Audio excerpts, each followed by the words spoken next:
আগুনকে যেমন ছাই চাপা দিয়ে রাখা যায় না, তেমনি মানুষের মেধা বা প্রজ্ঞান কোনোদিন পাথর চাপা থাকে না। একটুখানি তালিম পেলেই মানুষ তার প্রজ্ঞানের আলোক শিখায় উদ্ভাসিত হবেই। এমনই একটি ঘটনা ঘটল ধলাই জেলার কমলপুর মহকুমায়। মাত্র 2 বছর 3 মাসের এক শিশু পুত্র সুহান্স দাস তার মেধা এবং প্রতিভার সাক্ষ্য রেখে ইন্ডিয়া বুক অফ রেকর্ডে নাম তুলে নিল। কমলপুর সরকারি ডিগ্রি কলেজের অধ্যাপক সুবল চন্দ্র দাস এবং একই কলেজের লেকচারার শিউলি দেবনাথের পুত্র সোহান্স খুব ছোটবেলা থেকেই মেধাবী। মা, বাবা, দাদু, দিদারা তার মধ্যে অন্তর্নিহিত এই প্রতিভার আঁচ পায়। তাকে যা বলা হয় ছোটবেলা থেকেই সেই কথা অবিকল রিপিট করতে পারত। সে কোনো একটা জিনিস একবার দেখালেই সে তা মনে রাখতে পারত। এদিন সোহান্সের বাবা কমলপুর সরকারি ডিগ্রি কলেজের অধ্যাপক সুবল চন্দ্র দাস জানান, প্রতিভা লক্ষ্য করতে পেরেই তারা তাকে সেইভাবে তালিম দিতে শুরু করেন। 1-2 গণনা, বিভিন্ন ফল, সবজি, ফুল ইত্যাদির নাম খেলার ছলেই তাকে শেখাতে শুরু করেন তারা। সোহান্সের বাবার কথায় ছেলেকে সেই পথে পরিচালিত করার ক্ষেত্রে যাবতীয় কৃতিত্ব তার মা কমলপুর সরকারি মহাবিদ্যালয়ের লেকচারার শিউলি দেবনাথের। এছাড়া তার দাদু এবং দিদারও বেশ অবদান রয়েছে এই ক্ষেত্রে। আমি হচ্ছি সোহান্সের বাবা, ডক্টর সুবল চন্দ্র দাস। সোহান্সের মা আমার মিসেস শিউলি দেবনাথ। তো আমাদের সোহান্সের জন্ম হচ্ছে 13ই মার্চে 2023 হয়েছে। তো এর এখন বর্তমান বয়স হচ্ছে 2 বছর 3 মাস। তো ওর আমরা যখন মানে প্রথম থেকেই সোহান্সের কিছু কিছু জিনিস আমরা উপলব্ধি করতে পারছি কি, সে কিন্তু ওই যে হাঁটু কিনা বলতে হামাগুড়িটা কিন্তু সে দেয়নি কম, মানে 1-2 বার সে কিন্তু ডাইরেক্ট ওই বসার থেকে ডাইরেক্ট হাঁটলো। আমরা দেখেছি মানে অ্যাক্টিভিটির মাধ্যমে এরকম আর কি। তাই একটু মনে হলো না ডাইরেক্ট হাঁটলো, এরকম হয় অনেক।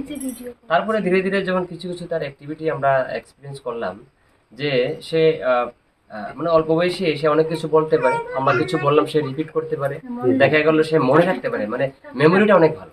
কোথাও নিয়ে গেলাম, বাড়িতে যাই আমরা, আসলে আমি কিন্তু ওয়ার্কিং, তারপরে যখন ওর বাইরে বাড়িতে যায়, এখানেও গেল তো খেলাধুলা করলে দেখা যাচ্ছে স্যার এটা মনে থাকে, এসে আমরা কিছু জিজ্ঞেস করলে সে বলে। তখন আমাদের মোটামুটি একটা আইডিয়া এসে গেছে, না তার মানে মেমোরিটা মোটামুটি মনে হয় একটু শার্প আছে, বা সে রিকল করতে পারে যেগুলো সে দেখে আগে। তো সেটা চলুন এবার একটু দেখে নেই ছোট্ট সোহান্সের স্মৃতিশক্তির মুন্সিয়ানা। এটা কি? এটা কি?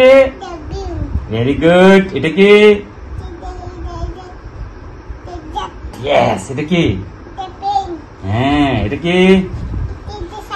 এটা এটা কি ভাই? এটা কি বাবা? এটা এটা না, এটা কি? এটা কি? ইন্ডিয়া বুক অফ রেকর্ডের নাম তোলা সম্পর্কে ছোট্ট সোহান্সের মা শিউলি দেবনাথ জানান, চলতি বছরের মার্চ মাসে বেঙ্গালুরু স্থিত ইন্ডিয়া বুক অফ রেকর্ড কর্তৃপক্ষের সাথে তারা যোগাযোগ করেন। এরপর একাধিকবার সোহান্সকে অনলাইনে কর্তৃপক্ষের মুখোমুখি হতে হয়। এইভাবে অনলাইনে ভেরিফিকেশনের মাধ্যমেই কর্তৃপক্ষ সোহান্সের নাম ইন্ডিয়া বুক অফ রেকর্ডে লিপিবদ্ধ করে। চলতি মাসেই তার পুরস্কার আসে। তিনি আরও জানান, ছেলের এই সাফল্যে তিনি সহ পরিবার সকলে খুব খুশি। তার ভবিষ্যৎ সম্পর্কে বলতে গিয়ে সোহান্সের বাবা অধ্যাপক সুবল চন্দ্র দাস জানান, এখনও তার ছেলে অনেক ছোট্ট, বড় হয়ে সে যে পথে যেতে চাইবে সেই পথেই তাকে তারা সকলে মিলে সহযোগিতা করবেন। সাথে যোগাযোগ করলেন বুক অফ রেকর্ডে? ইন্ডিয়া বুক অফ রেকর্ডে করা হয়েছে মার্চ মাসে। তো তার অনেকটা প্রসেস আছে ভেরিফিকেশনের জন্য। তারা অনেকবার ভিডিও কল করেছে, ভিডিও কলের মাধ্যমে ভেরিফাই করেছে। তো সেটা একটা লেন্দি প্রসেস, যার জন্য আমাদের সার্টিফিকেটটা আমাদের হাতে পেতে পেতে। কবে পেলেন সার্টিফিকেটে পেয়েছি আমরা জুন মাসে।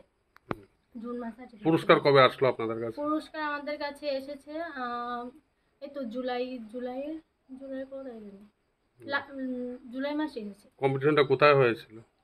কম্পিটিশনটা এটা অনলাইনে করতে হয়, অনলাইন রেজিস্ট্রেশন করতে হয়। পুরস্কারটা কোথা থেকে এসেছে? বেঙ্গালুরু। এটা একটা বেঙ্গালুরু। আপনি কি করেন? আপনি কি করেন? আমি কলেজে অ্যাসিস্ট্যান্ট প্রফেসর আছি। কোন কলেজে? কমলপুর কলেজে, গভর্নমেন্ট ডিগ্রি কলেজ কমলপুর। এখন কি ইচ্ছা আপনাদের বাচ্চাকে নিয়ে, কি করার ইচ্ছা রয়েছে? এমন বলতে ভবিষ্যতে এখন তো ছোট, সেই হিসেবে তো আমরা ঠিক আছে তার ইয়েটা একটু একটু বুঝতে পারলাম। ভবিষ্যতে পড়াশোনা করে বড় হয়ে কি করবে সেটা এখন কিছুই বলতে পারি না। ও সম্পূর্ণ ডিপেন্ড করে ওর উপরে, ওর যে ইন্টারেস্ট বা যেদিকে ও, আমরা আরো তো সময় আছে, দেখবো টাইম টু টাইম কোন দিকে সে ভালোবাসে, সেই দিকে আমরা স্ট্যান্ড দেওয়ার চেষ্টা করব। উল্লেখ্য, সোহানসের পিতা সুবল চন্দ্র দাসের বাড়ি খোয়াই মহকুমার রামচন্দ্রঘাট এলাকায়। ছোট্ট সোহানসের এই সাফল্যে খুশি রামচন্দ্রঘাট এলাকার জনসাধারণও। Bureau report, RE news.